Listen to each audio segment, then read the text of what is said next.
So collateral ligament tears, we already talked about ligament tears, right? So we know our classification system, so we should be able to get through this pretty quickly because now we're just putting it all together, okay?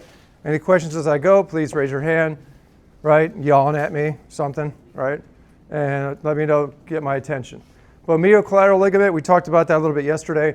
So the important thing when we're putting it all together is to understand that there's a direction of a force that causes an injury, okay? So as we go through these slides, I want you to pay attention to the direction of force because that's something you'll need to know, okay? So there are extra-articular ligaments. We know this, correct? We know that the MCL goes condyle to condyle, right? Or cheek to cheek. Just kidding, yeah. But condyle to condyle. So, and does the lateral collateral ligament go condyle to condyle? No, it goes from the lateral femoral condyle to the fibular head, correct? So again, reviewing our anatomy, but they are both extra-articular ligaments. The intra-articular ligaments are the cruciate ligaments, okay? So there you go. All right, so when we talk about medial collateral ligament, what kind of force are we talking about? Somebody read it. Valgus or abduction force. Okay, so that's the force that's placed upon the knee that causes strain on the ligament. Okay, below to the lateral knee with a planted foot. So it's like if someone takes a helmet to the lateral knee. That's your example. Okay, so if a mechanism is described that says that, and then it gives you an exam finding, it's pointing you towards MCL. Okay, and then the reverse obviously is going to be lateral collateral ligament. Okay, so that is a varus or an adduction force. Okay, so what's your example here? None. Right? Because that is very varied. Okay, it just depends on how the knee is put into that force. Okay, so there's no like one mechanism of injury that kind of sums that up, if you will. It can be all kinds of different mechanisms. Okay, but they are less common. Are they commonly associated, however, with PLC injuries, like I mentioned before? The answer is yes. Okay, so again, lateral collateral ligament injuries, right? PLC stands for posterior lateral corner. Okay, so it's the posterior and lateral corner of your knee. A lot of different structures there. If the LCL is out, you need to look further. Because if the PLC is out, might the patient have gross instability? Yes, we covered that yesterday, right? So popliteus tendon, popliteal fibular ligament, biceps femoris tendon, there's other structures involved there. Okay, I won't test you on PLC because we don't really go through it as much, but just understand that the PLC is a combination of different structures, and therefore the injury pattern can be very complicated. And if all those structures are disrupted, again, you can have gross instability. The other thing is you can have peroneal nerve involvement. Okay, we know that the peroneal nerve, if that takes a hit, right, suffers an injury, or sustains an injury, I should say, then you can have what? Foot drop. Okay, so if you have a patient that you're concerned about an LCL injury, and the patient has a peroneal nerve injury pattern, right, you do your physical exam, they're unable to lift their foot up and dorsiflex as they walk, they have foot drop, right? Then you're concerned about it being a more significant injury. You need to look further. A lot of times you get an MRI for these right away, okay? Good to go? Any questions about these definitions? This is the basis of our definitions. So now we'll speed up a little bit. So this red arrow here, this shows you the forces that we're talking about, okay? People understand varus and valgus, but they don't necessarily understand adduction, abduction, okay? So look at this, associate them. What you have to understand is this force is placed on the proximal segment or the distal segment? Distal segment. You are correct. Who said that? Okay, you are correct, sir. Okay, so again, it's a displacement. Same thing as you think of varus and valgus, right? You think of the angulation being the distal segment. Everybody understands what I mean by distal segment? The proximal segment is the femur. The distal segment is the tibia. That was wet. Okay, so if you have confusion about this, please, when we do our test review, ask, okay? But this is how you should think of it. I'm not going to go through all these structures again for this, not only for the sake of time, but we've been through this, right? Is there anything on this screen that you guys don't understand? Raise your hand now, please. No? I don't want to just burn through things, but again, we can only repeat things so many times before you have to just read it, study it, know it, love it, live it. Okay? So when it comes to collateral ligament injuries, there's varying degrees of injuries. You guys remember your classification systems? The answer is yes. Okay, thank you. All right, but many can return to play. Aha! Is this different than ACL like we discussed yesterday? Yeah, so very commonly these patients can return to play. Okay, it may not be a high level of play, but they're able to return. Okay? Swelling or stiffness with pain along the affected ligament, well, that makes sense. Okay, decreased motion, though, occurs in the first 6 to 8 hours. So it's a progressive decreased range of motion. Okay, and that, again, that can be secondary to the subsequent swelling that occurs. And the pain that develops with that. Does swelling cause pain? Yeah, it does, right? So within 24 to 48 hours, then you also develop localized ecchymosis, and a small effusion may develop. Okay, that's more common for MCL, LCL injuries, is that the effusion is smaller. Okay, however, what's the dark horse? PLC injuries, right? If you see significant swelling and you have LCL involvement, you're thinking gross instability, right? If you see significant swelling and you do your varus and valgus testing at 0 and 30 degrees, good to go. It's completely normal, right? Normal findings. Then you do your ACL testing and you feel a little laxity. Might that be an ACL injury then? Yes. So I'm trying to give you guys an idea of like how maybe you'll see questions worded. Good to go? Okay. Your exam findings will be paramount for this exam. Exam, right? So large hemarthrosis, again, tends to go with ACL, PCL injuries. Not mechanical symptoms. This is not mechanical symptoms. What are, who made eye contact? Nobody? Oh, Mr. O'Malley. Yes. Yeah, just because you're class leader doesn't mean you're not a target, sir. So what is a mechanical symptom? Just think of your car when it's making those sounds, right? Is it normal sounds? Second? Are they normal sounds when your car's hurting? Like popping and locking? Yeah. Yeah. See? I knew it was in there somewhere. I just had to poke and prod. Right? There you go. Your voice changed again.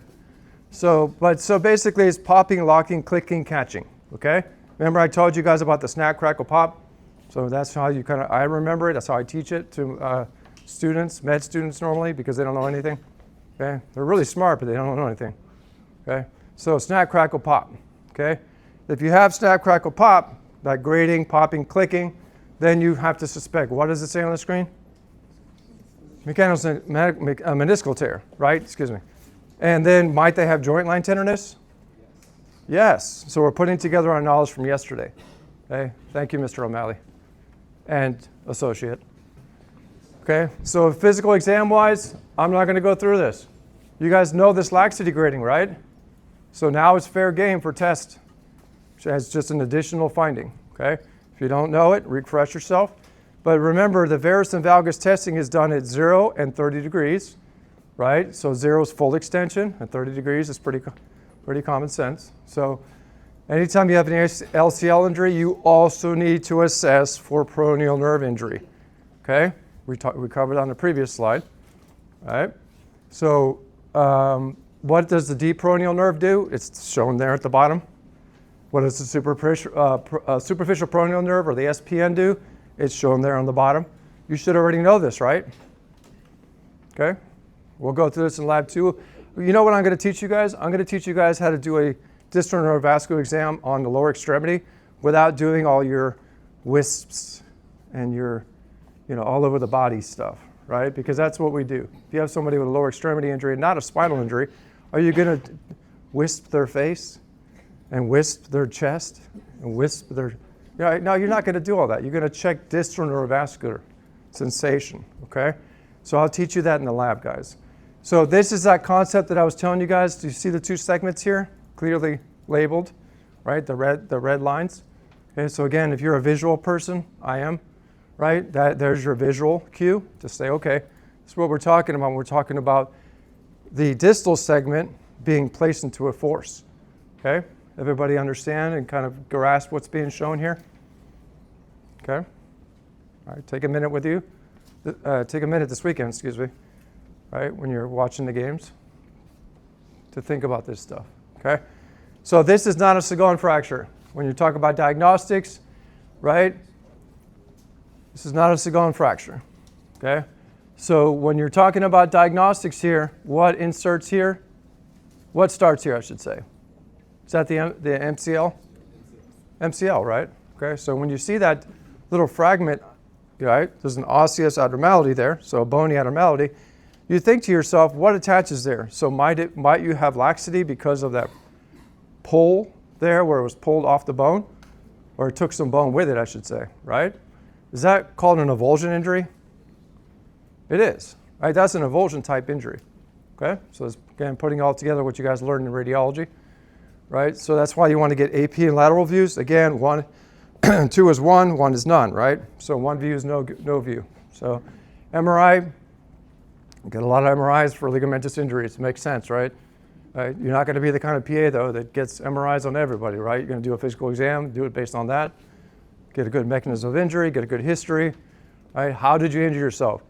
Were you able to continue playing, right? I'm giving you some examples of questions that you should be putting together as you're practicing in your clin core sessions, okay? Make that time well spent, especially when you're doing ortho, okay? So this, again, if you see that, what attaches there? The LCL, I heard that. That's the correct answer, okay? That smells really good. I don't know what it is, but it smells good. She won't share.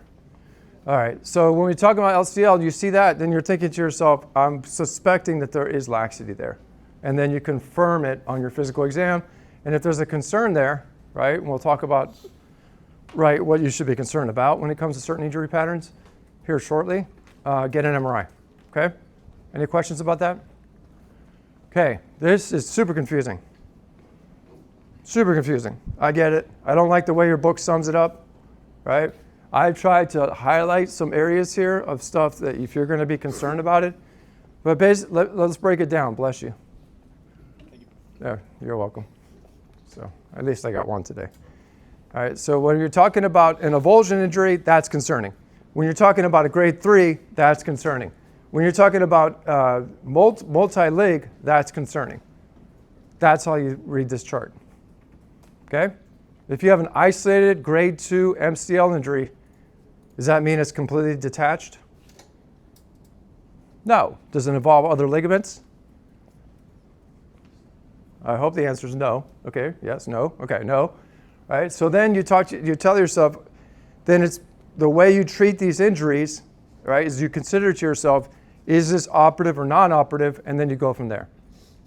Does that make sense to everybody? Okay, so if you have a grade 1 injury, do you think that's something they can just take some time off and slowly kind of work their way back into physical activity? Yes, so that's it, okay? Usually it's about 2 weeks, okay? When you're talking about a grade 2, might you have to slow them down a little bit more, maybe even use a knee sleeve or something to provide compression and a little bit of more stability? Yes, right? So that tends to be your grade 2s.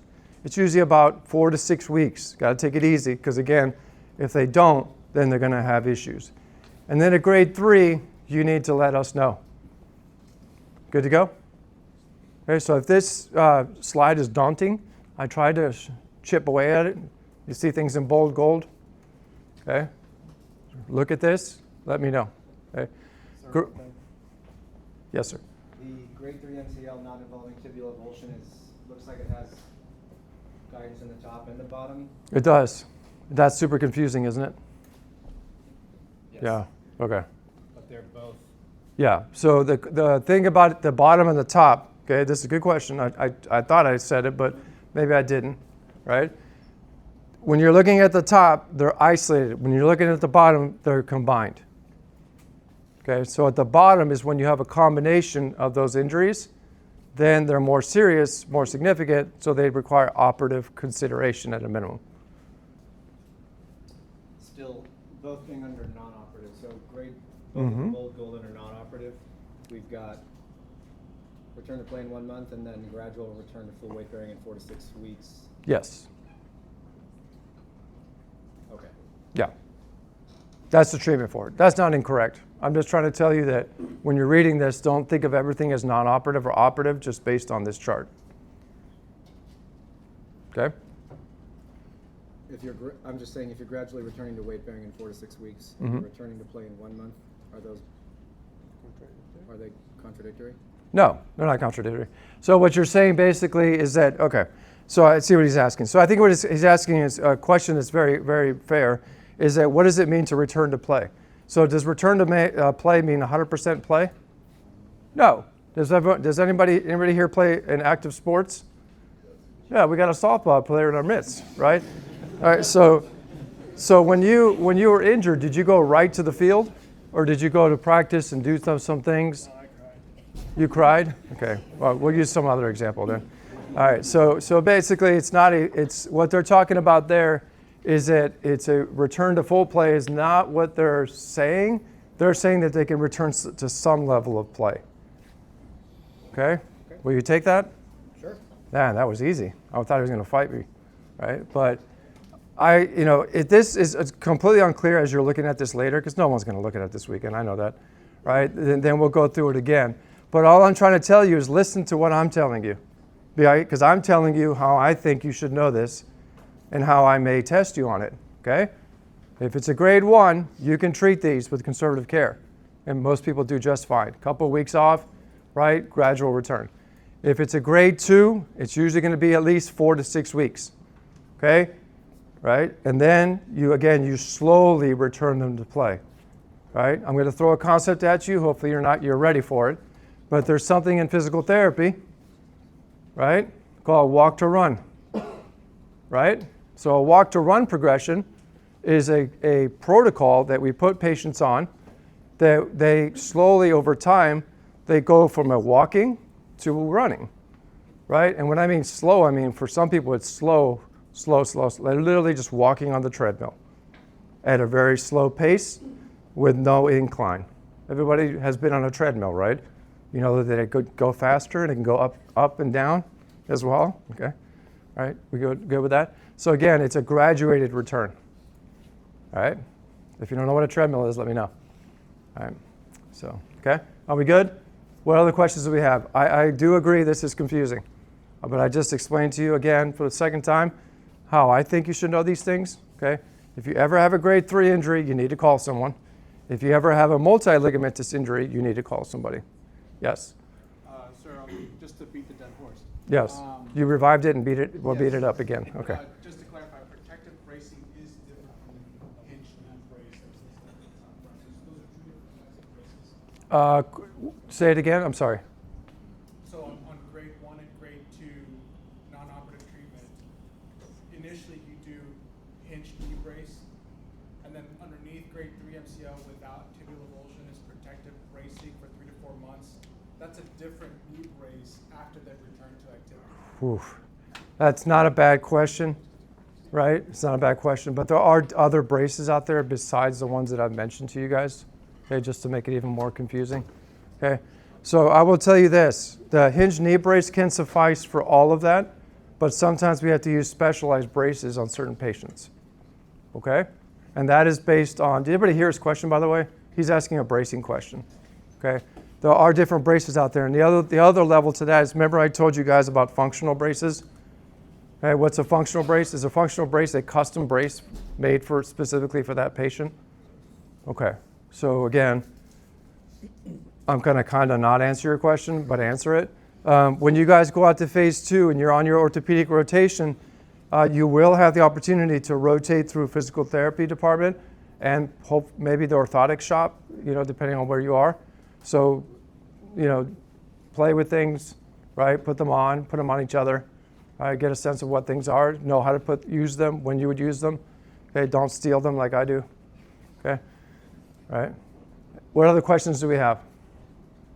You guys see this picture here? I want you to memorize that. I'm going to ask you 15 questions on that picture. Okay. All they're showing you there is when you have ligamentous injuries, might you have to do a reconstruction?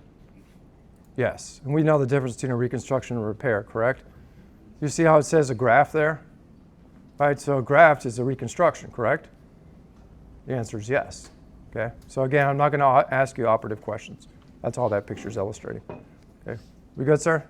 Okay, excellent. All right. IT band syndrome. All right, we won't spend too much time on this. You guys know what this is, but just understand that there's more to it when it comes to IT band. There's mechanical components to it too.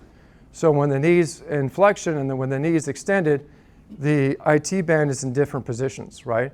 And when the knee is in flexion, what's the position of the IT band?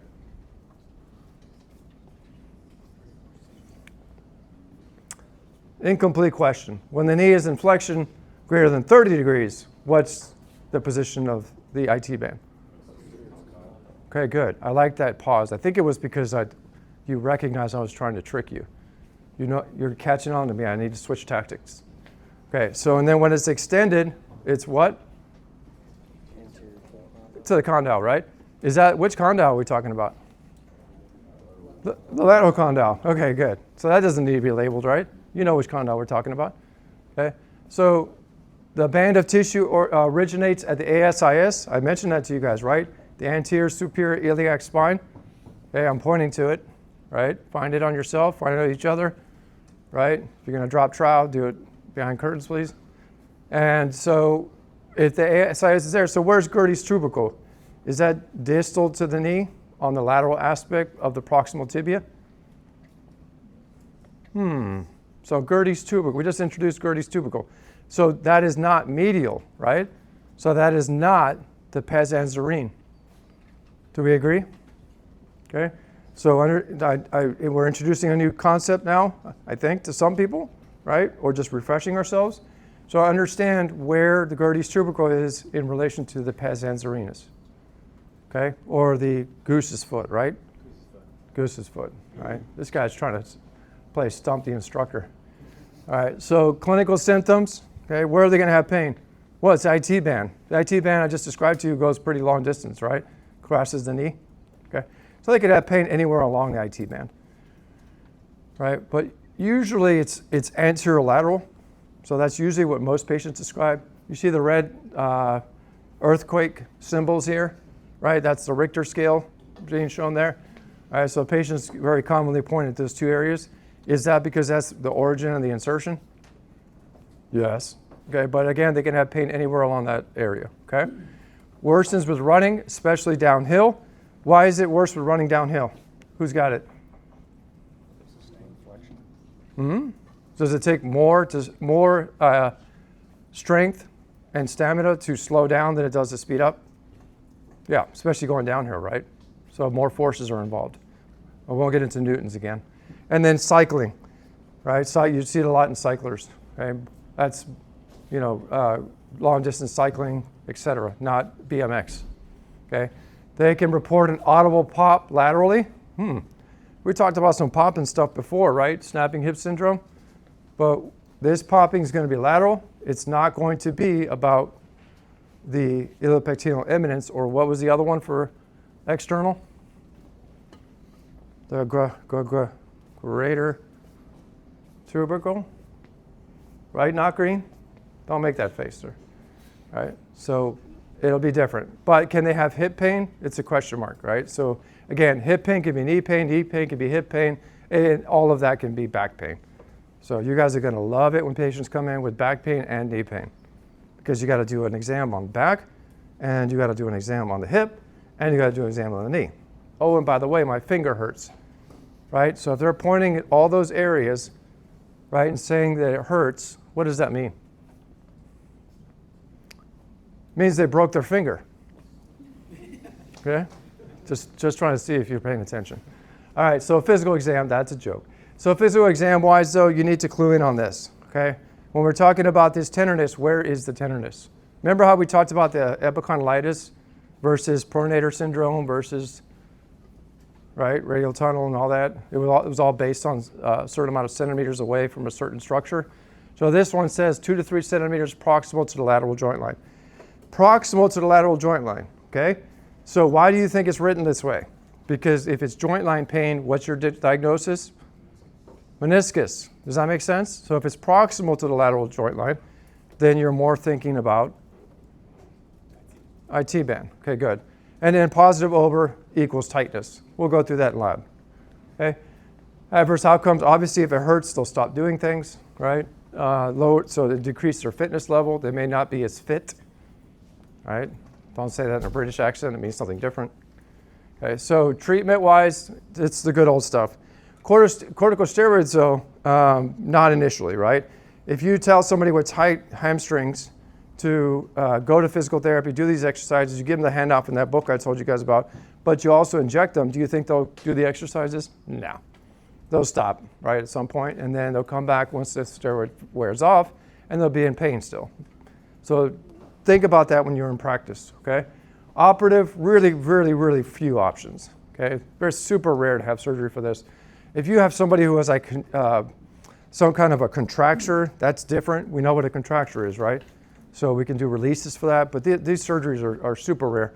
So if they do have a contracture for whatever reason, then you could do a procedure where you cut part of the IT band, and in essence, then it lengthens it, okay? That's what they're talking about, ITB lengthening, okay? Questions about that? Are we comfortable with that? Okay.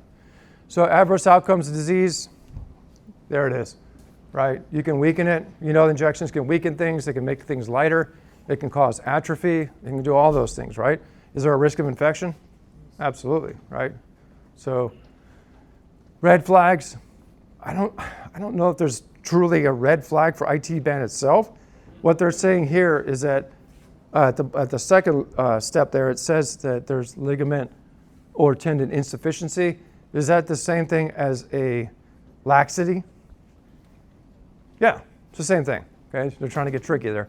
But they're saying if you have IT band symptoms, but then you discover the patient has an LCL injury, for example, say a chronic LCL injury, might you refer those people? Absolutely. You can't PT through that, right? It's chronic. It hasn't healed. Is it going to heal with time? Maybe. But are you going to manage it? Think about that, okay? All right, any questions about that? Pretty straightforward, right? Gastroc tear, you guys are going to see this in the military a lot, okay? We know what the gastrocnemius complex is, correct? Yes? Yes. Okay. What's the gastrocnemius complex? You're my anatomy guy. Oh boy, it's the plantar flexor that originates at the femur. Just the complex. What's here?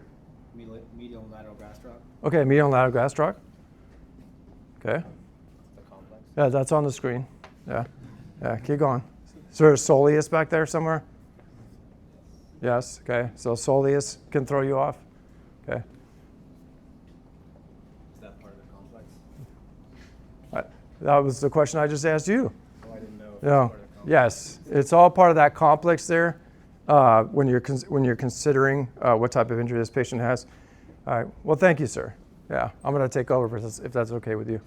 So, all right. So when we talk about the, you did good. You did good. It's like, what is he talking about, right? I'm a bit of an anatomist. So, but when we're talking about here, we're talking about the medial lateral head of the gastroc. Does it become confluent and into a tendon? What is that tendon called?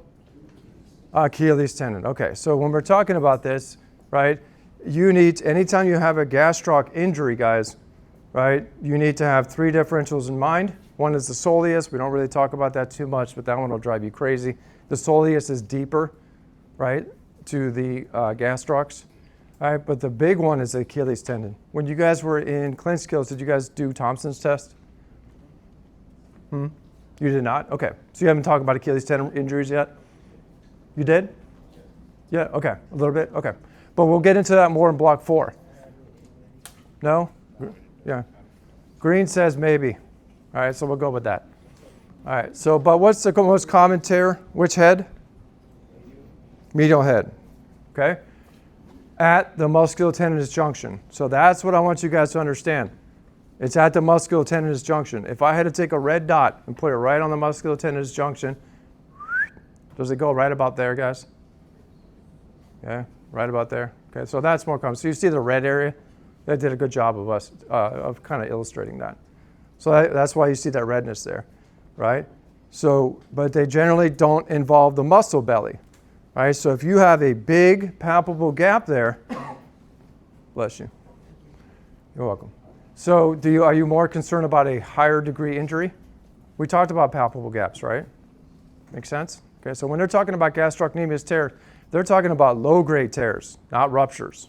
And when we talk about ruptures, we'll talk about that a little bit more as it comes up. But who gets these injuries? Greater than 30 years old, right? So I keep telling you guys, when you get to 35, everything slows down. Okay, things get tighter, not as loose anymore. Okay, now flexibility is not there. You can't recover from a night of drinking coffee as easily, right? So that's again, these are rules in medicine, right? So I know you guys are tough, but I'm just saying at 35, if you're still doing CrossFit, orthopedics loves you. Okay, so here we go. So here's the physical exam finding, right? It's a clinical symptom too, but it's a physical exam finding. You look there, right, and you look at the medial aspect of the posterior medial calf, right? And you see the ecchymosis there. Everybody make out that that's the posterior medial. Is that the musculotendinous junction? Okay, right? So we're putting it all together. We understand that that's what it should look like. That's the clinical symptom. So that's common, right? That's how they commonly. So pain is proximal and medial at the musculotendinous junction. And again, that's where the ecchymosis lies as well. Okay, so burn that into your brain. That's how they usually present. Okay? So then when we're talking about physical exam, they can have tenderness, obviously, just distal to the muscle bulk, because you shouldn't have tenderness at the muscle bulk, correct? At the musculotendinous junction, yes, not at the muscle bulk. And if they have a high degree of injury, right? I think you said something about plantar flexion. I did. You did. He said something about plantar flexion. So you said some things were right. Okay, good. So when we're talking about plantar flexion then, can they have deficits in plantar flexion? Yes. They may, if it's chronic, right, they've had a chronic tear, they can be locked in a plantar flex position. So what this, then if you can't plantar flex, can you do single leg raises? No, right? So anybody who knows, if you have an Achilles tendon rupture, can someone walk? No, right? So not easily, right? Not without two bros, one on each side, or a crutch, right? But they definitely can't do a single leg calf raise, okay? So that might be a physical exam finding you want to correlate with this. Does everybody make out where the defect is there after a chronic tear? Well, first of all, I circled it myself with a big red circle, right? So you can see it. But this is a famous athlete that had a chronic tear, right? I don't remember his name. I probably couldn't pronounce it anyways. But that's showing you an example of what it looks like when it's chronic, okay? All right, so do you think we can do as much for it for chronic tears? No, okay? It can be challenging. So when we're talking about diagnostics, are you going to see anything on x-rays? Will you still get x-rays though? Yes. To rule out bony abnormalities, malalignment. Okay, you see where I'm going with this? What's that? Yes, and not just because ortho ordered them, right? So, and then when you're talking about diagnostics as well, if it is a musculotendinous junction injury, do you have to get an MRI, or is that a very common injury pattern? It is a very common injury pattern, right? But if it's a more extensive, say it involves the muscle belly, right? Or we keep talking about medial, right? What if it involves medial and lateral? You only have two heads of the gastroc, right? Do you have a third one in spare? No, right? So then you might get an MRI. So what this is getting at is that an MRI should be considered. It says may, but it should be considered to confirm the diagnosis, or if it's a more extensive injury, to take a look at that. And then if the people have ruptures, you're going to need it regardless, right, to determine whether or not they need surgery and what kind of surgery they need, more importantly. Okay? Does that make sense, guys? That's all this slide is saying. What is the G? The gastroc. What is the S? Okay, so I've just introduced this here. I will not test you on the soleus. But if you look up soleus injuries, they're very nagging, very, very difficult to treat, because you can't really see the injury per se, right? Especially if don't present afterwards. But they can be nagging, and then you keep treating them a certain way, and they're just not getting better, right? So just Keep that in the back of your mind. We'll get into that more when we talk about Achilles tendon injuries, okay? That's block 4. All right, good. So adverse outcomes of disease, if you don't treat it, does this look like it's scarred in there like that? Yeah, that's scarred down. Okay, wherever the muscle belly retracted to, it's scarred in there. That's all they're saying here, okay? It's shortened and it's scarred in, okay? So they can have chronic pain, dysfunction, again, dysfunction being maybe a limp, maybe a difficulty doing a single leg raise, significant difficulty. Maybe they have issues running, okay? Whatever they're trying to do physical activity-wise.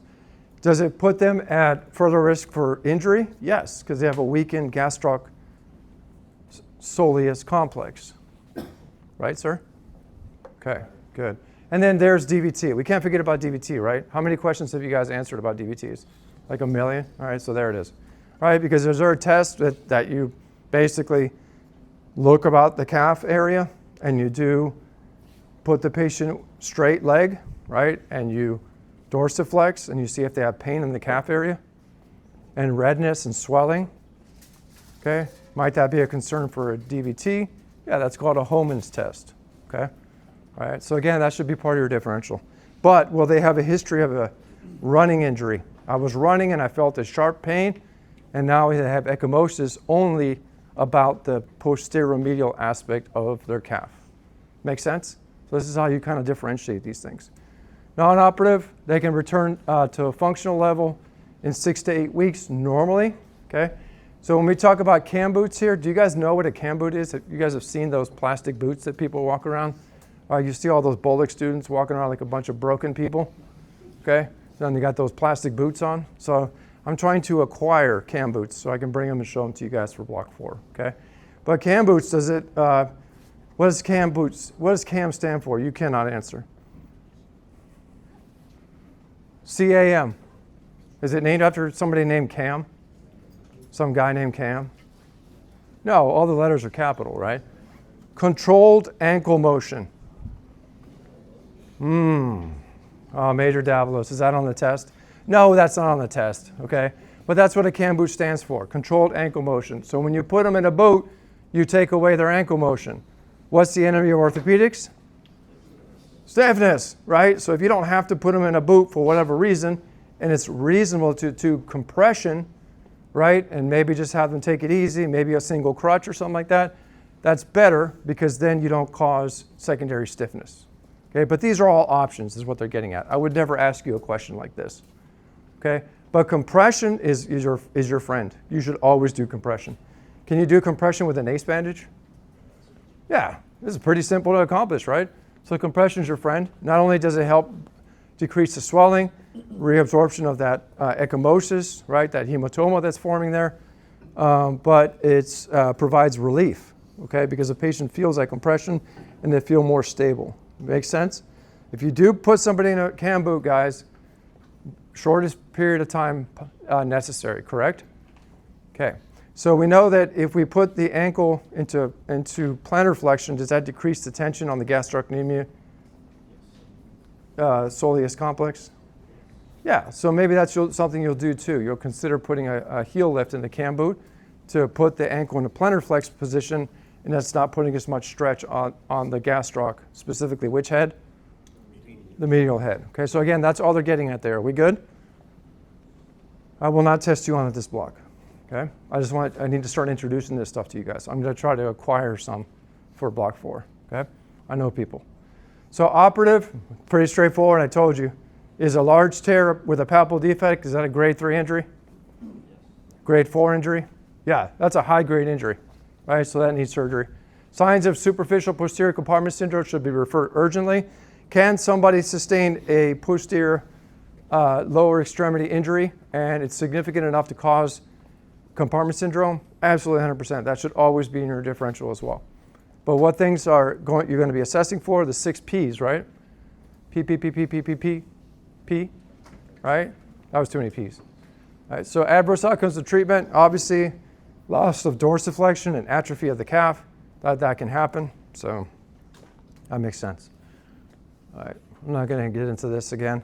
You guys know NSAID risks, right? If you're going to give somebody an NSAID, make sure you get a good history. They don't have GI ulcers, things like that, okay? All right. Red flags, concern for compartment syndrome. Okay? You guys remember everything about compartment syndrome, right? Do you think compartment syndrome might be something you should be practicing in ClinCore? All right? I would.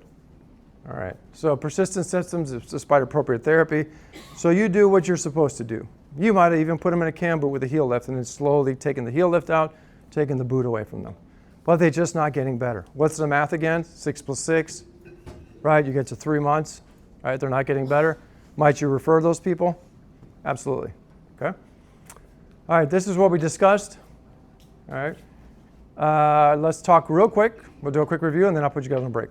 All right, so when we talk about ACL injuries, I spend a lot of time on ACL injuries, right? So you can bet, if you're a betting man, you're a call sheet person, right? All those betting apps, right? DraftKings and stuff. So you can bet even money that you're going to see a lot of questions related to ACL. But the ACL, can you also get at treatment questions too? You can, okay? So understanding that ACL injuries happen in a very specific way unless you're a female in the Navy, apparently, right? Then it happened differently. But what is the classic? I have to look when I say things now. Pattern. What's the classic pattern? If you're going to see a question on pants, what are they going to give you? So I heard a bunch of stuff, but I heard non-contact injury, planted, pivoted, felt a pop, and they were unable to continue play. Does that seem fair? Okay, is that what you guys remember? Okay, so that is correct, right? Now there is another pattern which fits more closely to yours, ma'am, which is that hyperflexion, okay, rotation hyperflexion. That was you. You fell and you don't remember, but that's generally what happens, okay? But again, the very common one is going to be that non-contact, plant, pivot, pop, unable to continue play, okay? Any questions about ACLs? That's probably the most valuable thing I can give you, short of the lab. What's the most sensitive test that you can do? Yeah, Lockman's test, good.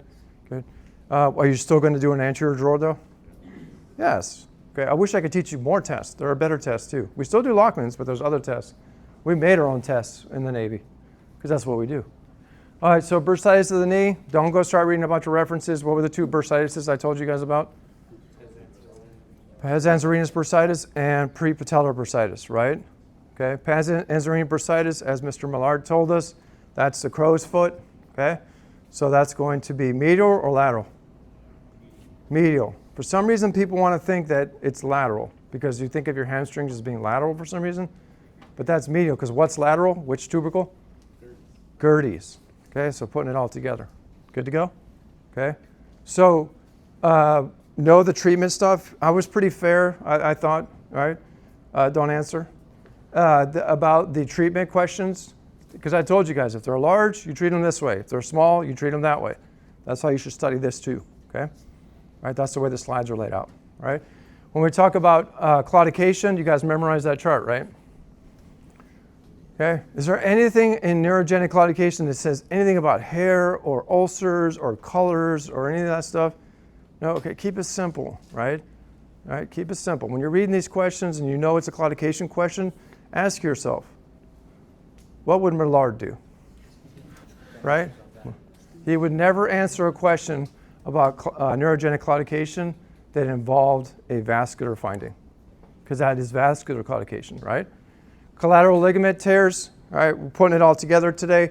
If I can tell you the one thing I would study very, very, very well and make sure you understand is those forces, okay? Because sometimes they don't tell you it was a valgus force.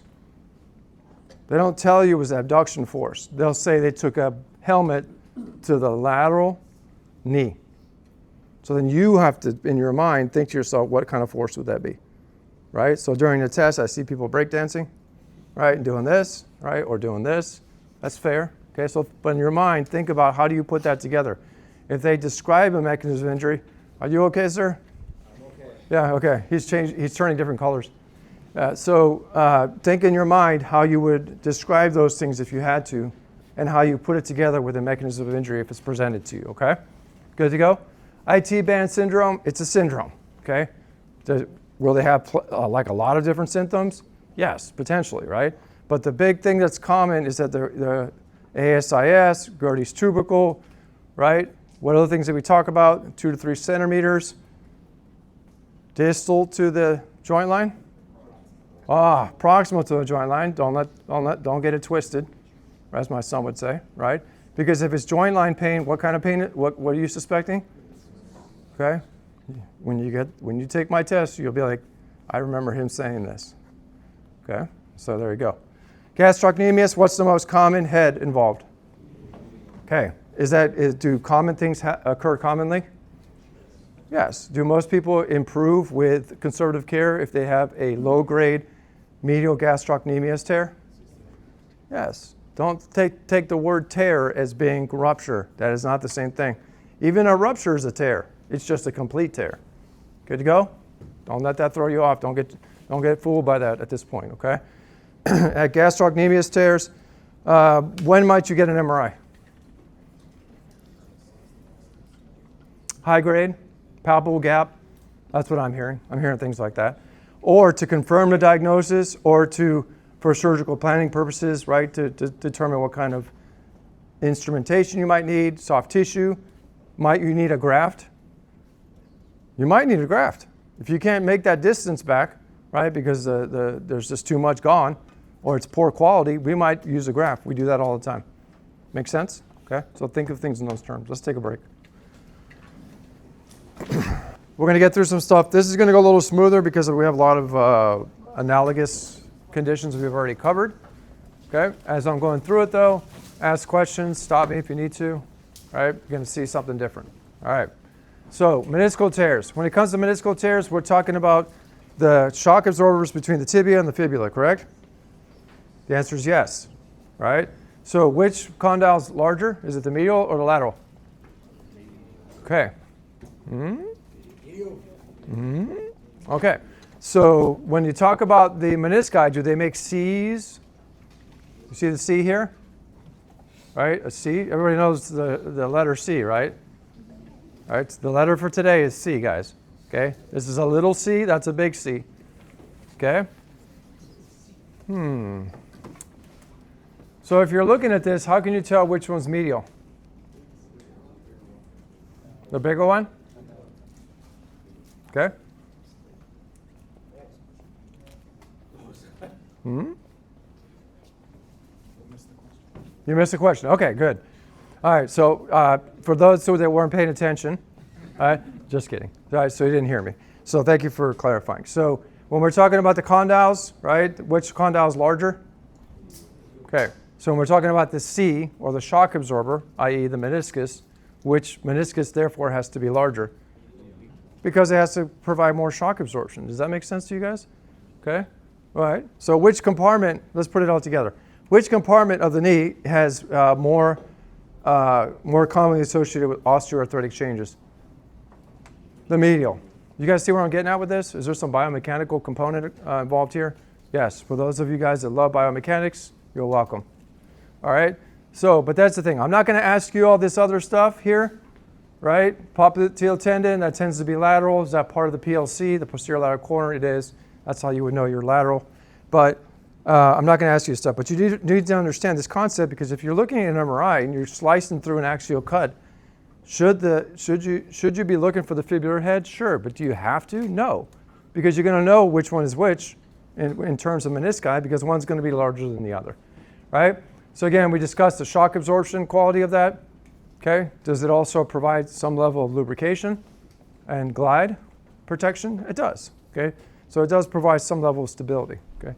Tears disrupt the normal mechanics of the knee.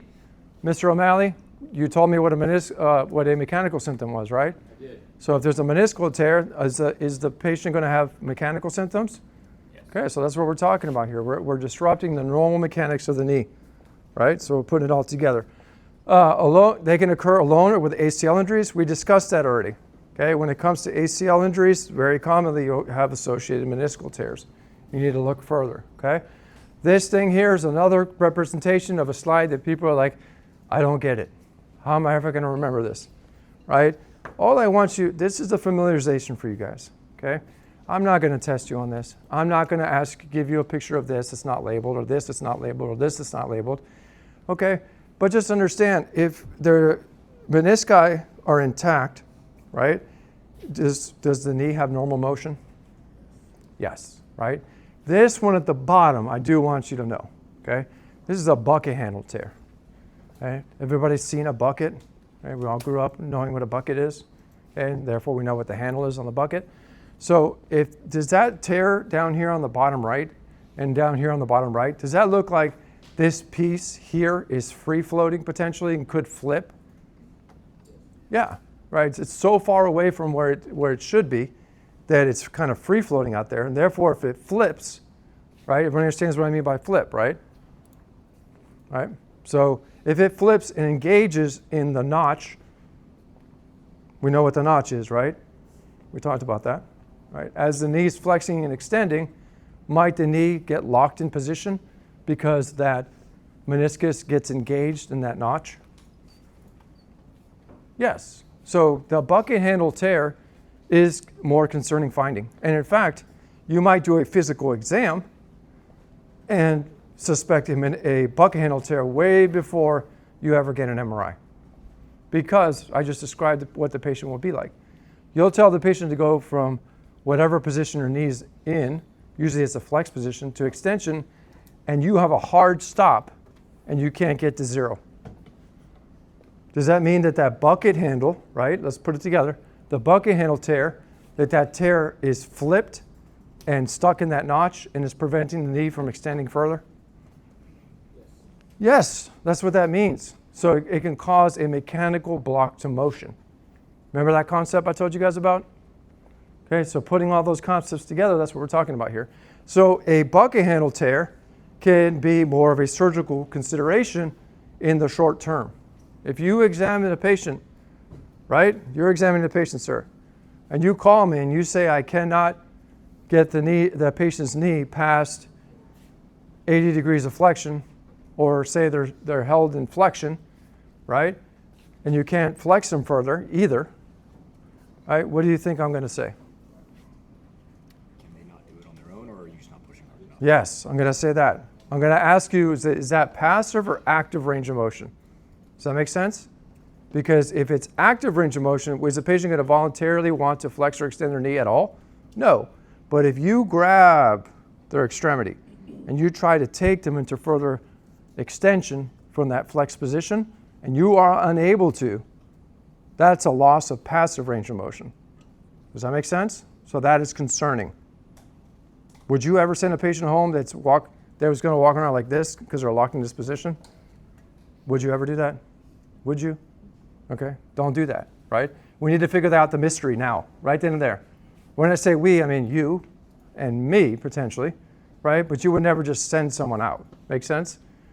But to throw it even more confusing, Mr. O'Malley, you're back, you're hydrated, you're ready, right? So might a patient have intermittent locking, catching and locking of the knee? Yeah. Right? So it may kind of come and go. You guys remember the Thessaly test? All right? The Thessaly test, where it comes in, usually it's for chronic guys. Like that bucket handle's still flipping, right? The bucket handle's still flipping, but it's not always engaging.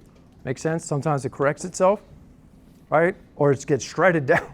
Because some patients are stubborn, Marines, right? They're stubborn. They know if they get a meniscal repair, they're out for like 2 months at minimum, right? So they're just like, I'm dealing with it when I get back, stuff like that. So, but if a patient comes to you and says, I'm having intermittent mechanical symptoms, Mr. O'Malley, right? Are you going to do a Thessaly test? Yes. That's what I heard. Okay. Because then you might get the answer, right? Because you're able to take them into extension, you're able to take them into flexion, right? But they tell you that their knee catches every once in a while and locks. Locks is concerning. Catching could be a couple of different things. Locking is a bucket handle tear until otherwise proven.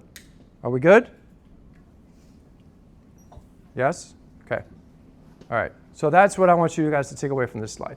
If you understand, right, what a complex tear is, right, it's just a tear in multiple directions, multiple orientations. Make sense? Okay, that's all it is. If you understand what a horizontal tear is, okay, it's a horizon, right? The horizon is the sunset, correct? But then when you talk about flipping, so you see these triangles here? All these triangles are doing is representing the tear in the sagittal plane. You guys good with that? Okay? I'm not going to ask you questions like that. But I just want you to understand what this picture is. So this horizontal tear in the axial view, was this axial or coronal? Think about that, right? This is sagittal. I gave that to you. But if you're looking at it in this view, this is what the tear looks like in this view. When you change the orientation, the tear will look like this on the sagittal view. That's what that picture is representing. Good to go? Okay. I'm going to go. Oops, too far. All right, so when we're talking about clinical symptoms, twisting injuries. I twisted my knee. Okay, twisting injuries can also be ACLs, correct? Plant, pivot, pop. But twisting injuries, in this case, there tends to be some contact involved. Make sense? Some contact. All right? These are meniscal tears. These are not ACL injuries. But again, they're able to continue playing after injury. But the injury worsens with squatting and twisting activities. Okay, what was that test called, Mr. O'Malley? Thessaly's. Is that a twisting motion you're trying to get someone to do? Putting them in a slight squat? Yeah, you have them bend down a little bit, right? And then twist, right? All right? I'll see what you guys do, and then I'll show you how to do it right. Okay, because usually people are literally twisting like they're doing some 1930s dance and not actually twisting at the knee. It shouldn't be twisting at the hip. It should be twisting at the knee. Make sense? It's isolated testing, okay? Twist and shout.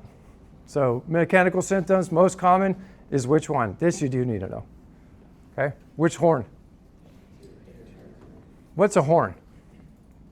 Don't pull up a picture of a rhinoceros on your phone, Mr. Tejal, okay? You're still saying your name wrong.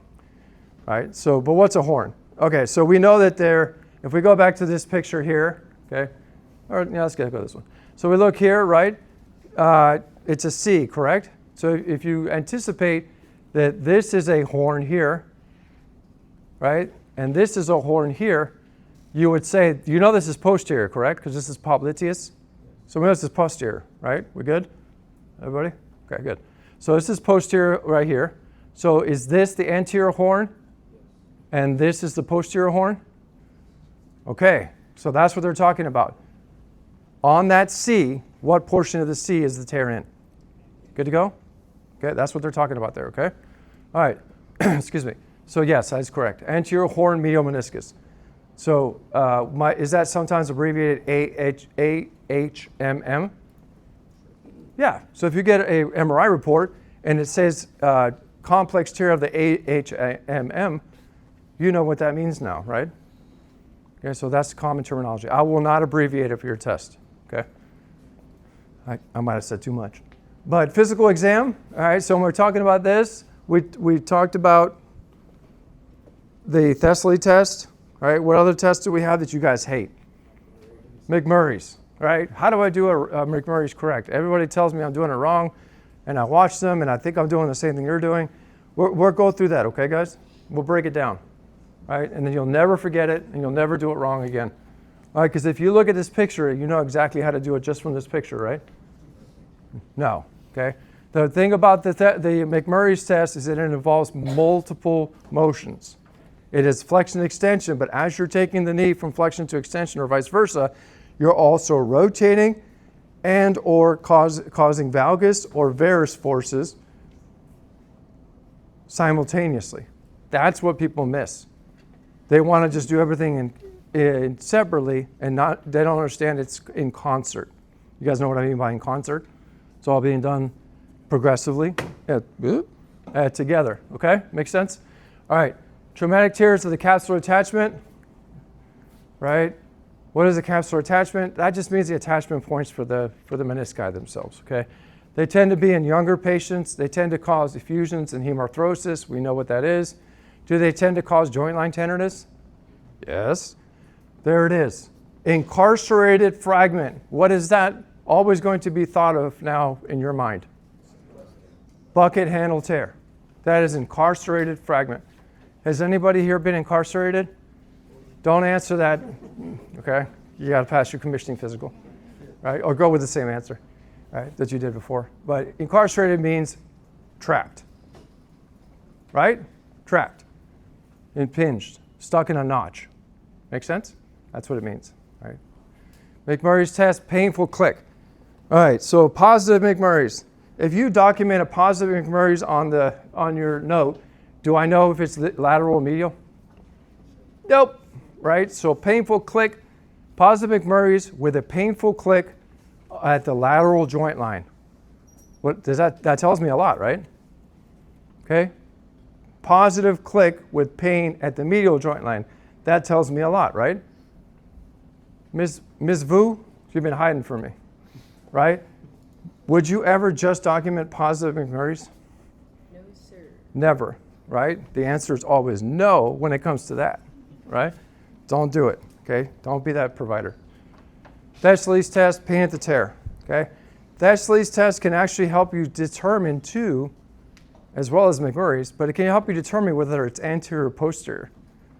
Boof, your mind was just blown, right? Like, how would you ever be that good? You'll be that good when you practice and you can do them really well, okay? But if you're good at it, you can actually determine where that click is. Is it anterior or posterior? Isn't that scary? Not just that you're doing it correctly, but that you're getting more information from it too. Right, Ms. Vu? Yes, sir. Yeah, okay. All right, she thought she was hiding from me. I know your name, ma'am. So diagnostics, would you ever get a knee x-ray that's non-weight bearing?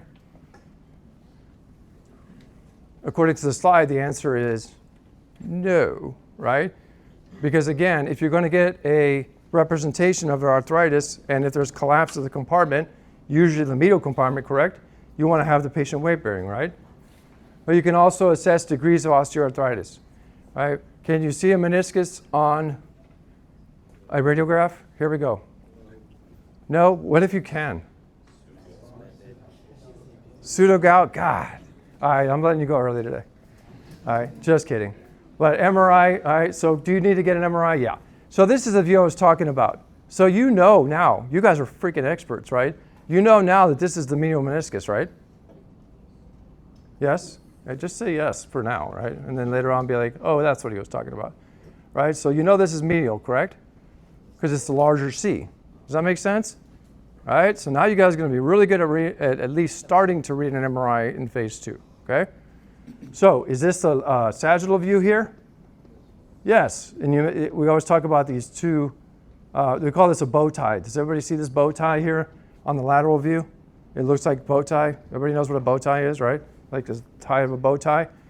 Does this bow tie look like it's the anterior horn? And maybe this bow tie here is the posterior horn. And again, on this side, this one is the anterior horn, and maybe this one's the posterior horn. See what I'm getting at? So when you're reading MRIs and you're reading them in multiple dimensions, you can determine whether the meniscus tear is also, whether it's medial or lateral, and whether it's anterior or posterior. Good to go? Okay? Everybody sees the meniscus tear on here, right? There's a white arrow hovering over it. Okay? But this is a good picture because, again, it shows you a representation of the same tear in multiple views. Good to go? This is the stuff you should be practicing in phase 2 if you get the chance. Okay? So you're always going to get an MRI to confirm the injury. Okay? Very common for meniscus tears. We know it can lead to osteoarthritis, it can lead to more mechanical symptoms. Can it lead to further tearing? Absolutely 100%, right? Altered mechanics will cause that. Non-operative, okay, so if someone has a meniscal tear, is that a surgical emergency? No, with the exception of maybe a bucket handle, right? Maybe not an emergency, but the patient can't walk around with their knee in a flexed position. That's not natural, right? Okay, so maybe something has to be done in the short interim. That's why you consult ortho.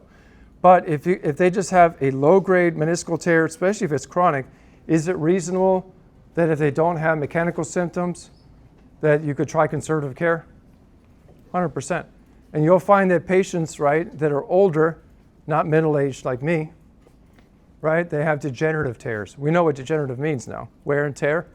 Okay, so if they have degenerative tears, they're not necessarily going to benefit from surgery a lot of times because the tears are old.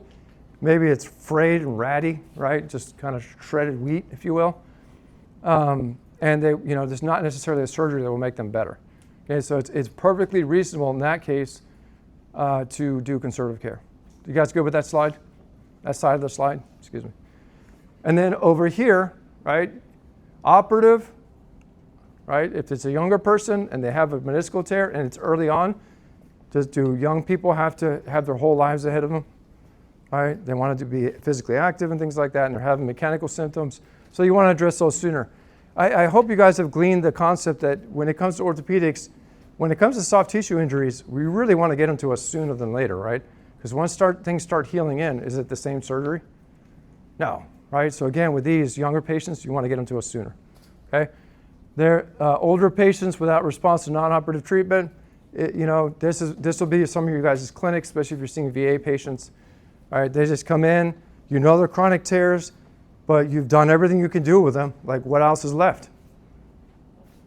If somebody has moderate or severe osteoarthritis with significant meniscal degeneration, could we consider doing an arthroplasty? Right, so you might refer those people to us and let us see what we would do. Make sense? Okay. Does a steroid injection going to grow back their meniscus? No, so you can inject them till you're blue in the face, and it's not going to make a difference. Literally, in that case, you're just giving them pain relief. Make sense? Okay. So don't just inject those people, please. Send it.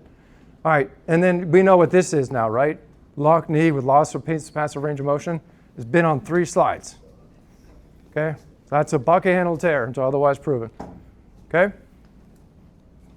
This thing at the bottom, peripheral tears. I wish I had more time to talk to you guys about this. So when it comes to the menisci, they have blood, they have zones, okay? So as you go further in and away from the periphery, the blood flow to the meniscus gets less and less, right? Less nutrients get delivered.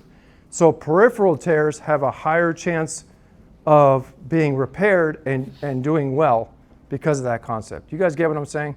So if you think about the C, right? You guys know what peripheral means, right? So the more peripheral you are to the C, the more blood supply there is. So if you do a repair in that area, they tend to do well. They tend to heal in. If you do a repair that's more not peripheral, so more towards the medial aspect, right? Or, yeah, I'll use the word medial. And it has less blood supply. If you do a repair there, might it heal in like it would in the periphery? That's all they're saying there, okay? That goes into zones. We don't talk about that. That's getting into surgery stuff. I won't test you on that.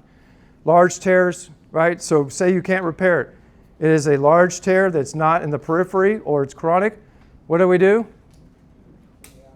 We whack it, right? You scrub those cases. We call it scoping for dollars, okay? So we basically go in there and we say, nope, can't repair that, and we take it away. Why? Because we're taking away the mechanical symptoms by taking away that big flap of tissue that's no longer viable. Good to go? Not a bucket handle. I'm saying this is just chronic tears. Okay? Are we okay with these definitions, guys? Yes, because it's a Friday? Yeah, okay. All right. So less meniscus, less shock absorption, more OA. Questions? No, pretty straightforward, right? So red flags, mechanical symptoms. Right? So Mr. O'Malley's our example. We'll never forget. If a patient has mechanical symptoms, positive testing, documented correctly, Mrs. Vu, right? And you have a concern, right? You're going to refer those patients, correct? Yes. Ligamentous instability. We talked about this earlier.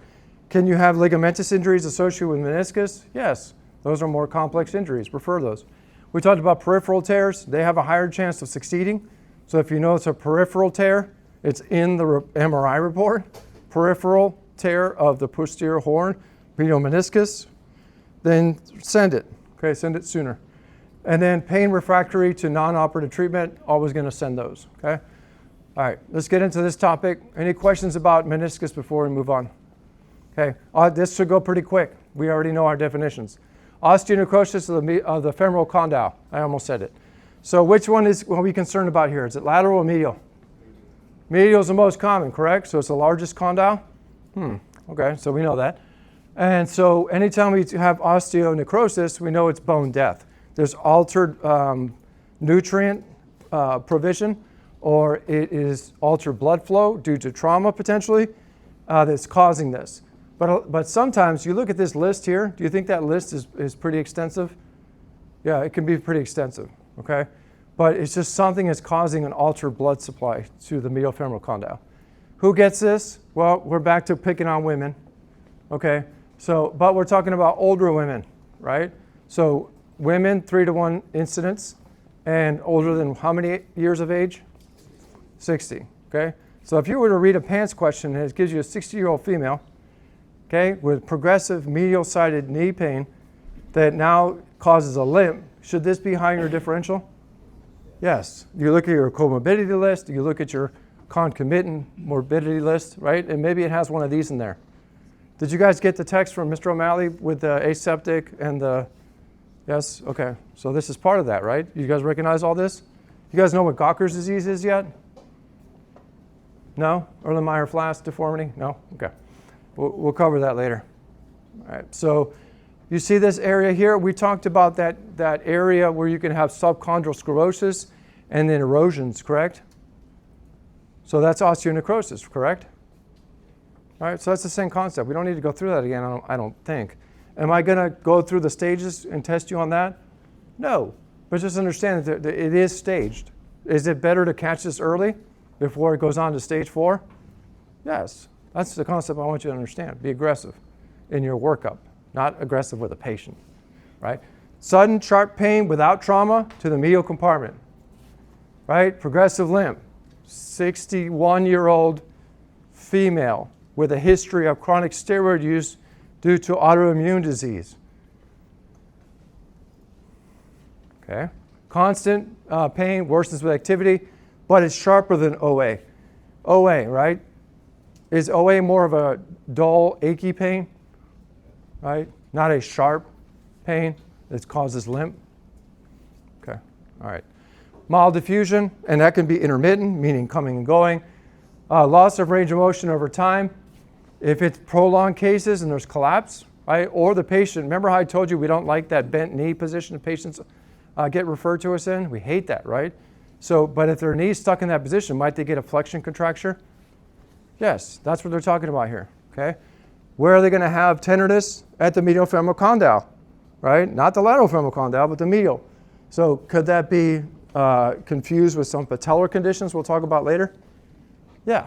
So just think about your anatomy when you're reading the question. Where is it zeroing you in on that? Okay. Early, it's the same thing we talked about before. You can have that sclerosis, flattening of the condyle. Okay. You guys see that sclerosis with the 2 black lines there? Subchondral cystic changes, right? That's underneath, correct? So sub. Later, you'll have joint space narrowing and osteophyte formation. Okay. Joint space narrowing, is that loss? Okay, so you have a collapse of the medial compartment, right? So again, putting it all together. MRIs, you have seen this MRI here? This is supposed to correlate with this X-ray, okay? So you see how you can confirm that lesion there on the medial femoral condyle. Is it also useful in staging? 100%. That's why we get MRIs, okay? Confirmatory test, help identify the lesion and predict progression. We'll base our treatment on the MRI more often than not, okay? Right, current treatment, it seeks to do what? Slow the progression, okay? That's the current treatment. So do you think you might make this patient non-weight bearing? Yes, okay? At least until you figure out what's going on, okay? Non-operative, this is talking about when somebody gets to collapse, right?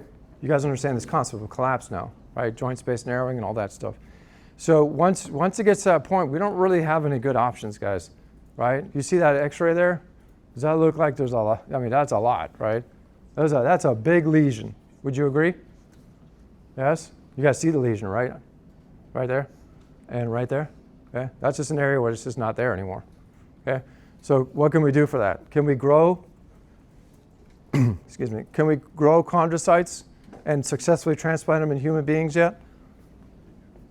The Germans are doing it. Let's not talk about the Germans. Ein bitte. So when we're talking about that, really the only good option there for most patients, if it's significant enough, danke, by the way, is arthroplasty, correct? We know that.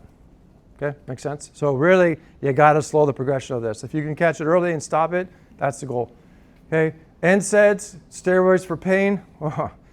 But Major Davalos, he told us we shouldn't do steroids for people because it can cause chondrotoxicity.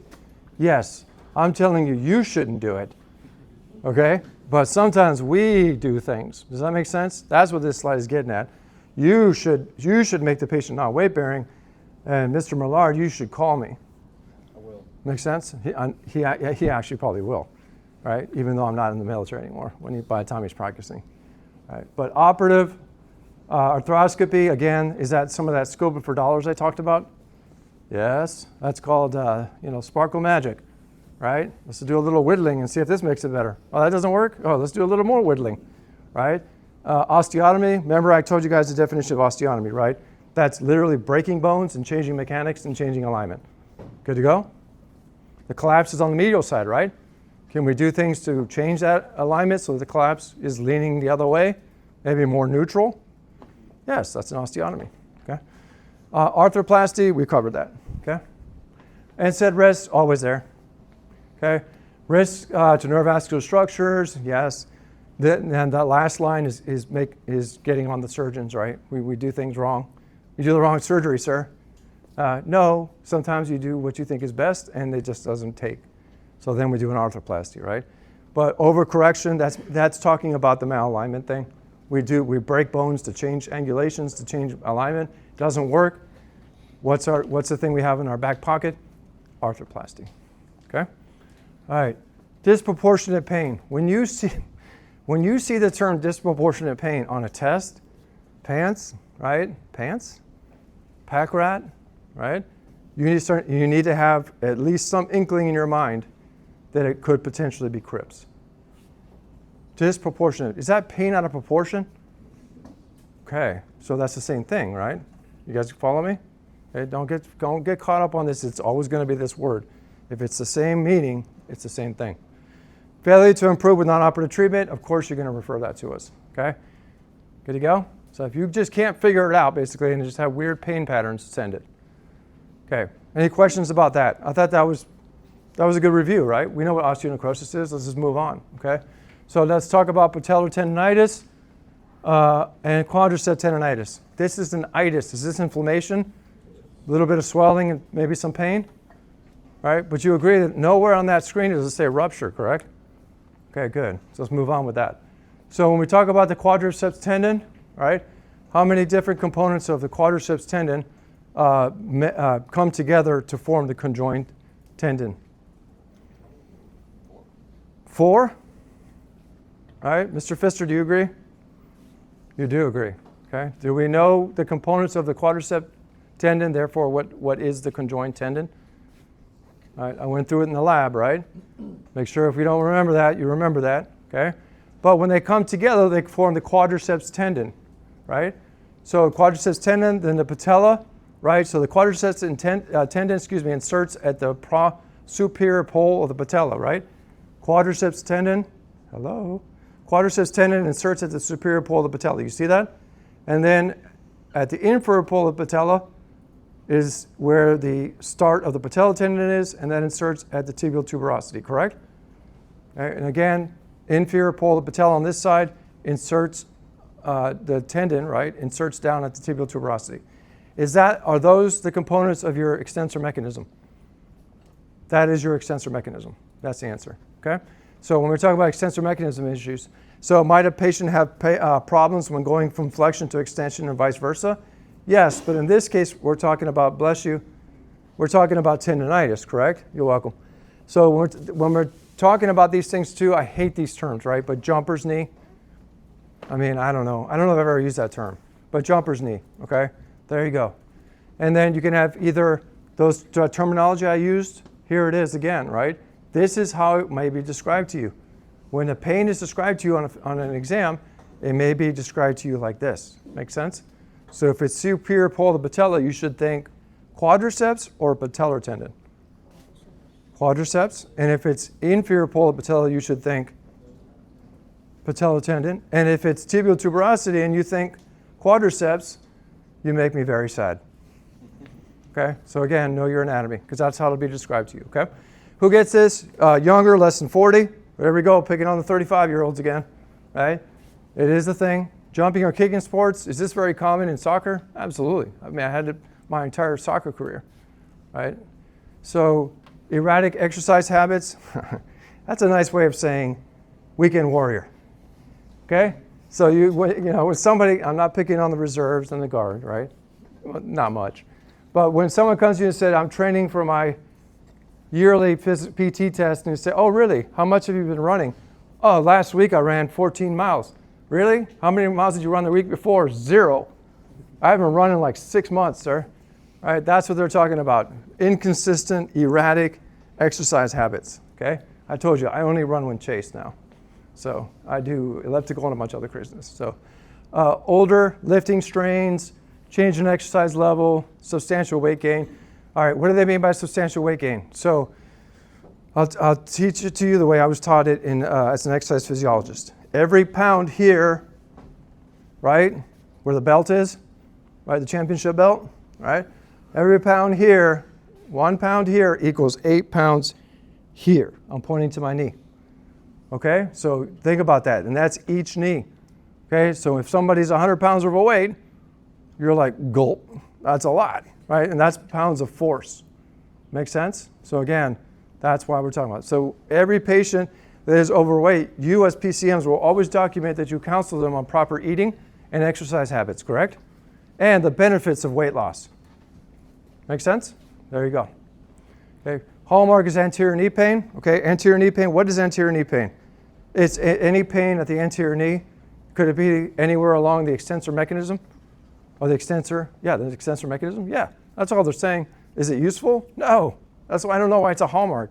But they're saying that you shouldn't be thinking about posterior stuff. Because if you're thinking about posterior diagnosis, maybe it's hamstring, right?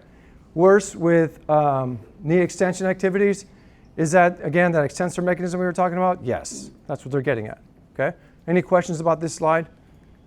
Sir, Yes. can you clarify to me why it's called a patellar tendon? It doesn't look like it's attaching to a muscle on the previous slide. Which, you talking about this? Yeah. What? Wouldn't that be I'm confused on why. Because it has to do, he's asking a question. It's not a terrible question, okay? It's not the worst question, all right? So, but he's saying that it doesn't, and you're correct, Mr. Murphy. I know your name. All right, so you're correct. So where's the muscle there?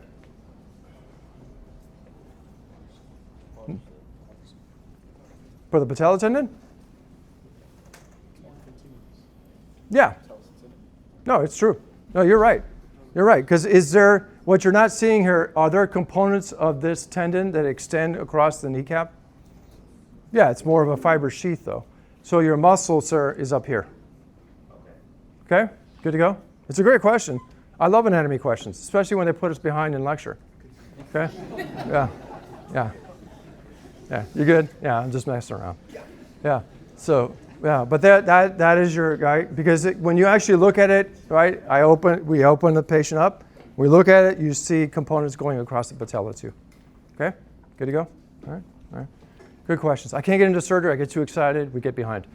All right. Tenderness to palpation at the affected tendon. I talked to you about that. Mild swelling possible. Pain with resisted extension. You see this technique here? Do you have to have the patient stand up to do this testing? No. Just lay him down and do what it shows you right there. Right? You're doing the resisted. If it causes pain, you stay with one finger, point to me where it hurts, and you start zeroing on your differential. Okay? Good to go? So if you put the knee in extreme flexion, so hyperflexion, so heel to glutes, right? Think about that, heel to glutes, okay? And you really crank down on the patient. Will it put a stretch on the extensor mechanism? Yeah, so it could hurt them. That's what we're talking about. Extremes of passive flexion. You are doing it, right? You put them on their 6-pack, not their 2-pack. You know what a 6-pack is versus a 2-pack? You put them on their stomach versus their butt, right? And you take their heel and you take their leg, right, the lower extremity, and you flex, and you try to put their heel to their glutes, okay? That's your 6-pack. All right, here we go. Diagnostics. Do you guys know what Osgood-Schlatters disease is? You think you know it? Okay, good. All right, good. That's good. So when we talk about Osgood-Schlatters, that's what this is, right? Okay, so what we're talking about patellotendinitis now, all right, because that's the tibial tuberosity, correct? So when we're talking about Osgood-Schlatters disease, in adults, do we say that the patient has Osgood-Schlatter disease, or do we say they have patellotendinitis? Patellotendinitis, right? Mr. Cedijo, right? So they have a history of Osgood-Schlatter's, but in an adult patient, they do not have Osgood-Schlatter disease.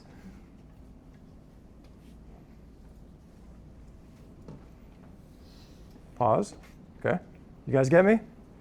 History of Osgood-Schlatter disease. People are like, but sir, you never taught us that. It's on the slide. Okay, and then later on we're going to talk about Osgood-Schlatter's. Okay, but that's your primer. All right, what's an enthesophyte? We talked about that, right? What's the difference between what is an enthesophyte? Is it an attachment? Is it a fight, right? Some kind of degenerative change at the attachment points? Versus osteophytes, which are bony projections, correct? So we know the difference between an osteophyte and an enthesophyte.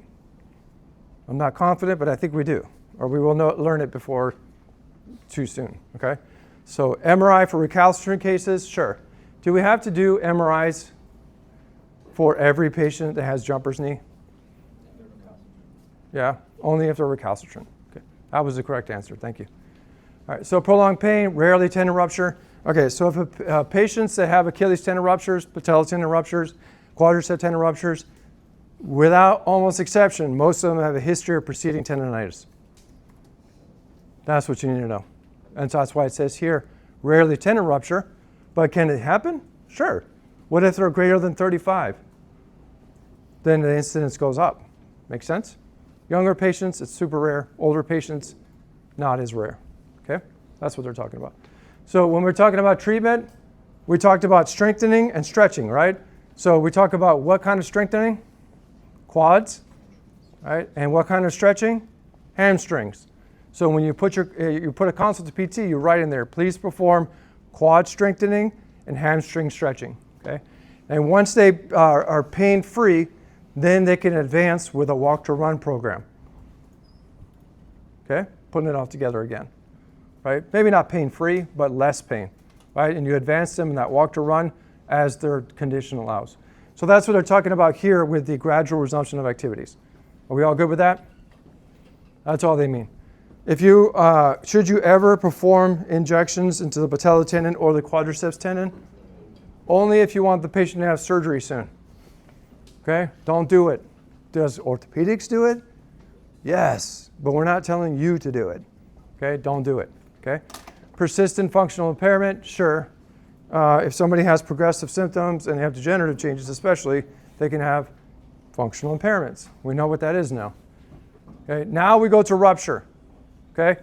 When we go to rupture, now we know that things are out and things are in, correct? So it's that same concept when we talked about the proximal versus the distal bicep ruptures, okay? So we know that extensor mechanism, that if everything's intact, the patient will be able to go from an extended to a flexed position and vice versa, okay? So when we're talking about testing these patients, we have to understand that there's going to be a disruption of that extensor mechanism. Your job as an astute clinician is to figure out where that disruption is. Copy? Okay? So usually when it comes to some of these injury patterns, you'll hear very common things. Falls onto bent knee are very common. It's literally what it sounds like, right? The knee is bent. When they fall, they land directly on the patella. If they have a patellar fracture, might you have a disruption of both ends of that continuous extensor mechanism? Yes, but if it's just an isolated rupture, then again, they'll be unable to extend, but it depends on where the tear is. You guys see the tear here in the patella tendon? And the tear here is in the quadriceps tendon, right? Do you think that's going to be very equivocal or comparable, to, again, that biceps concept we talked about thinking about what's in and what's out? The answer is yes. Now we're back to picking on males, right? And we're very, very specific. We're saying white males and we're saying black males, okay? I don't know if I agree with that. Okay, that just hasn't been my experience of what it says there on the screen. But I can tell you that the ages are solid. I just don't know about the ethnicities, okay? So quads, white males, 40 to 60 years old. Patellar, black males, 40 to 60 years old. But what's constant there? 40 to 60 years old and male. I agree with you. I read the same thing. Okay? So the clinical triad, you guys loved triads, right? Love it. Palpable defect, inability to extend, change of patellar height on x-ray. Know it, live it, love it, right? You got to know this, okay? Is that an example of a palpable gap? Should you be able to put your finger that deep in that spot? All right, everybody understands that that's the quad area region, right? So that's proximal to the superior pole of the patella in that picture. We see that, okay? Again, you shouldn't be able to do that. And then should you be able to stick your thumb that far in proximal to the tibial tuberosity? No. So that's your palpable gap. That's what they're getting at there. So if either side of that is out, or you have a patellar fracture and both sides are out, are they going to be able to do this? No. Thank you. All right, keep it moving. So that is your triad here in picture form, right? All right, sorry, it's already colored. You can't color it. Okay, but that's it. That's your picture. So here is your height thing. That's the last component there. Okay, I'm not going to speak Spanish, right, because I got critique about speaking Spanish. But let's just say that the word alta means high, right, or above, and the word baja means low or below. Good to go? Okay, so with that understanding, then we understand that if it's patella alta, the patella is going to be high, and if it's patella baja, the patella is going to be low. Okay? Patella alta, when you have a high riding patella, or it's high, bless you, you're welcome, COVID, then we're talking about patellar tendon ruptures. Why? What's still intact? Quad tendon. So what's pulling still? The quad tendon. Make sense? So it's going to pull towards the good side if you think about it that way.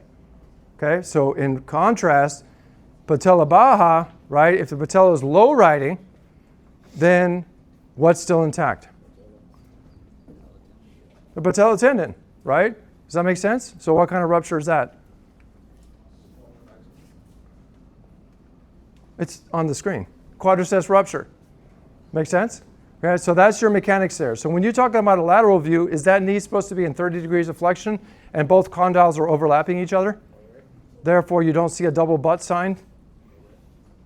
Yes.